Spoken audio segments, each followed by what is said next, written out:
روزوں کے برابر ثواب ملتا ہے۔ یہ اللہ رب العزت کی دین ہے کہ رمضان المبارک کی برکت سے اللہ رب العزت یعنی فرائض کو بڑھا دیتے ہیں، اجر و ثواب کے حساب سے اللہ رب العزت جو ہے آپ کی رحمت خاصہ متوجہ ہوتی ہے۔ آپ کہتے ہیں میرے بندے میری طرف متوجہ ہو کے دیکھ، میں نے اپنے دینے کے دروازے جو ہے وہ کھول دیے ہیں۔ پھر اللہ کے رسول صلی اللہ علیہ وسلم نے فرمایا کہ وہ شہر الصبر، کہ یہ جو مہینہ ہے یہ صبر کا مہینہ ہے، اور ثوابہ الجنہ، اور صبر کا جواب جو ہے، اس کا جو حساب جو ہے وہ اللہ رب العزت جنت کے ساتھ عطا فرمائیں گے۔ ناظرین، رمضان المبارک کو اللہ کے رسول صلی اللہ علیہ وسلم نے فرمایا کہ یہ صبر کا مہینہ ہے۔ صبر عربی زبان کے اندر کہتے ہیں کہ الصبر مخالفت النفس عند الجزع،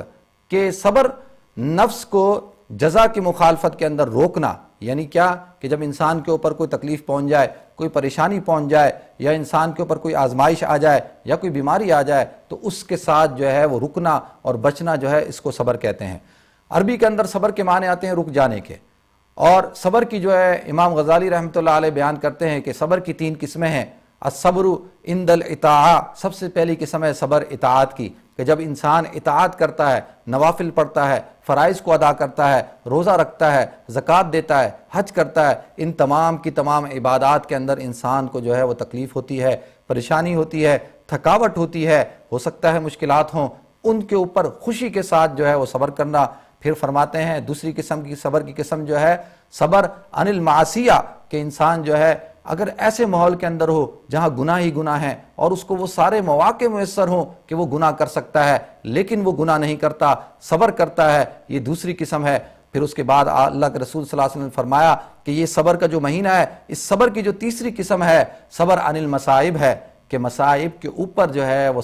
صبر کرنا، یعنی انسان کے اوپر بیماری آ گئی، انسان کے اوپر پریشانی آ گئی، ہاتھ ٹوٹ گیا، ایکسیڈنٹ ہو گیا، کسی قسم کا حادثہ ہو گیا، تو اس کے اوپر صبر کرنا۔ اور پھر اللہ رب العزت ارشاد فرماتے ہیں کہ صبر انما یوفی الصابرون اجرہم بغیر حساب، کہ صبر کرنے والوں کا اجر جو ہے میں بغیر حساب، بغیر کسی حساب کے، بغیر کسی کیلکولیشن کے جو ہے وہ عطا کروں گا، کیونکہ یہ مہینہ جو ہے وہ ہمیں صبر سکھاتا ہے، انسان کو بھوک اور پیاس اور جنسی خواہشات سے رکنے کا صبر سکھاتا ہے، کہ انسان کے اوپر جائز ہے کہ وہ کھا سکتا ہے، وہ پی سکتا ہے، وہ ازدواجی تعلقات قائم کر سکتا ہے، لیکن اللہ کا حکم ہے، اللہ نے منع فرمایا، انسان مسلمان صبر کرتا ہے تو اللہ رب العزت نے فرمایا کہ میں ان کو بغیر یعنی بغیر حساب کے جو ہے وہ صبر عطا فرماؤں گا۔ اس کے بعد اللہ کے رسول صلی اللہ علیہ وسلم نے فرمایا کہ وہ شہر المواسات، کہ یہ مہینہ جو ہے وہ مواسات کا ہے، بھائی چارگی کا ہے، آپس میں اخوت کا ہے،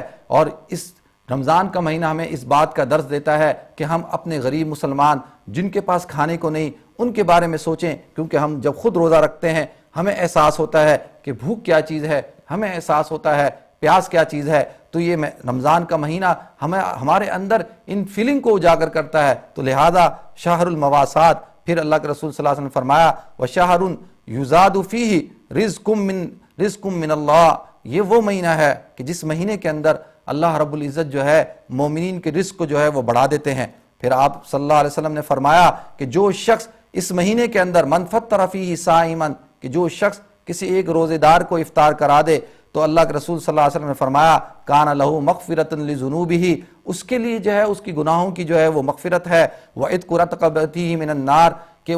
اس کی، اور اس کے بعد سب سے بڑی فضیلت کیا ہے کہ اللہ رب العزت اس کو جہنم سے جو ہے وہ خلاصی عطا فرمائیں گے۔ پھر وکان لہ مثل اجرہ من غیر ان ینقضی، اور اللہ رب العزت یعنی اس کو بھی اتنا ہی ثواب عطا فرمائیں گے، یعنی کسی کو افطاری کرا رہے ہیں تو آپ کے ثواب میں کمی نہیں ہوگی، اللہ رب العزت آپ کے ثواب کو جو ہے بڑھا چڑھا کر جو ہے وہ پیش کریں گے۔ پھر صحابہ نے پوچھا یا رسول اللہ، قلنا یا رسول اللہ لیس قلنا یجد ما یفطر بہ الصائم، کہ اگر ہمارے پاس کچھ بھی نہیں ہے، اگر ہم کسی کو، ہم غریب ہیں، مسکین ہیں، اگر ہم کسی کو افطار نہیں کرا سکتے تو ہم کیا کریں؟ فقال رسول اللہ صلی اللہ علیہ وسلم، حضور اکرم صلی اللہ علیہ وسلم نے فرمایا کہ علی مزغۃ لبن او شربۃ من ماء، کہ تم ایک دودھ کے قطرے سے، ایک دودھ کا گھونٹ پلا دو یا پانی کا گلاس پلا کر اس سے افطار کرا دو تو اللہ رب العزت جو ہے تمہیں وہ ثواب عطا فرمائیں گے۔ ہاں ومن اشبع صائما سقى اللہ، کہ جو شخص روزے دار کو پیٹ بھر کر کھانا کھلا دے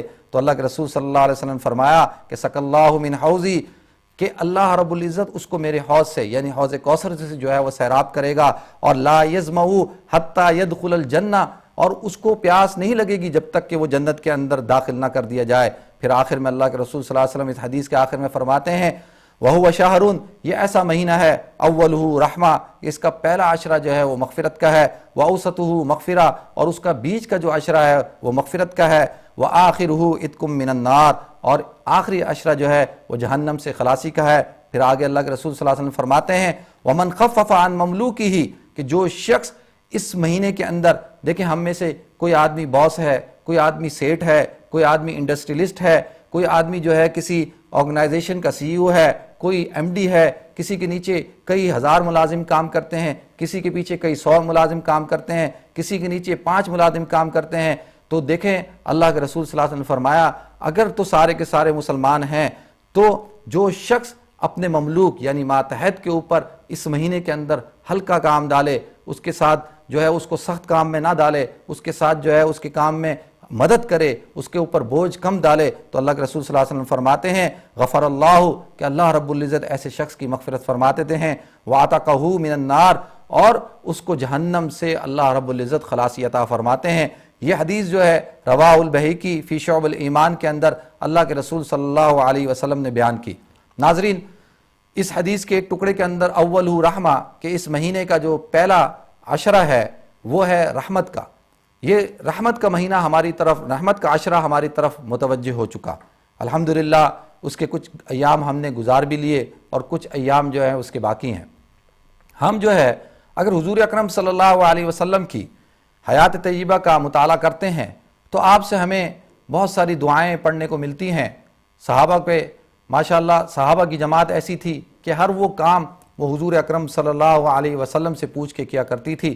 ہمیں حدیث کی کتابوں میں دعا جو ملتی ہے کہ پہلے عشرے کی دعا اللہ کے رسول صلی اللہ علیہ وسلم نے فرمایا کہ اس کا کثرت سے اہتمام کیا کرو، یا حی یا قیوم برحمتک استغیث، یا حی یا قیوم برحمتک استغیث۔ اور ایک دوسری دعا جو اللہ کے رسول صلی اللہ علیہ وسلم پہلے عشرے کے اندر فرمایا کرتے تھے، ادا کیا کرتے تھے، پڑھا کرتے تھے، رب اغفر وارحم وانت خیر الراحمین، رب اغفر وارحم وانت خیر الراحمین، اے اللہ تو مغفرت کرنے والا ہے، رحم کرنے والا ہے، وانت خیر الراحمین، اور تو بہترین رحم کرنے والا ہے، تو مجھ پر بھی جو ہے وہ رحم فرما۔ اگر کسی شخص کو